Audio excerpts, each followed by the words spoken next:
Indeed. Well, joining us now from our central London studio is Tony Smith. Tony Smith is a former head of the UK Border Force. He's now the managing director of Fortinus Global, a company providing border consultancy. A very good evening to you. Thanks for being with us. What are your thoughts as you see those chaotic scenes in Calais this evening?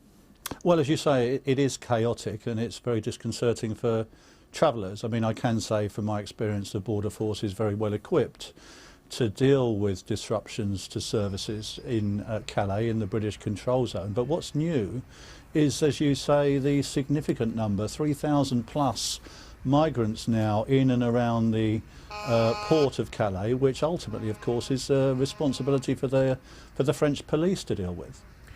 Well, ultimately, of course, but this is a wider problem than just Calais, isn't it? I mean, we heard from the Deputy Mayor of Calais a little earlier this afternoon on BBC News, who said that the British government needs to do more. Should they? Do you have any sympathy with that point of view? Well, I think we need to take this to the next level up, as your report said. I mean, what's happened, of course, in Europe has been a massive migration across the external EU frontier. We've seen 100,000 detections on the Mediterranean Sea alone in the first 6 months of this year. You know, that compares with last year of 140,000 in total across the European Union. And also, there being no borders in the Schengen zone, then, you know, as your reporter said, you know, countries like, you know, source countries like Italy, Greece, Hungary are finding it increasingly difficult to process these claims, and so people are drifting north. Yeah. And of course we do still retain a very strong border with France, but that is now becoming under pressure because of the sheer weight of numbers. But it's not fair, is it, that all this pressure, because as you rightly point out, this is a problem that's coming all the way from the Mediterranean across Europe, ending up in Calais. Calais become this pressure point. I mean, it's not fair that the French police should deal with that all by themselves, is it? Well, I mean, the international principle for asylum seekers and for refugees is to claim refugee status in the first safe point of arrival. So essentially there is an agreement in the European Union as that's what should happen.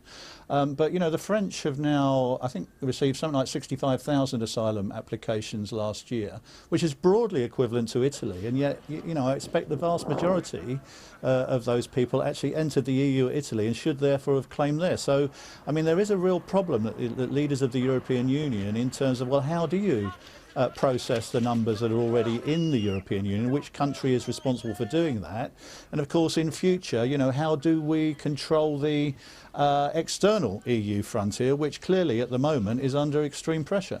Yeah, this is a massive problem. It's clearly been exacerbated by the strike action in Calais. But I mean, what are your thoughts on that, looking forwards? What should be done and at what level? Well, I think we need to remember how important it is that we keep our border control zone in Calais and that we work closely with the French authorities on tackling the human smuggling gangs which are operating. And so it is important that we maintain our presence there. We have invested in new technology which is emerging all the time. Your report mentioned the fences that we've invested in Calais to keep that port secure.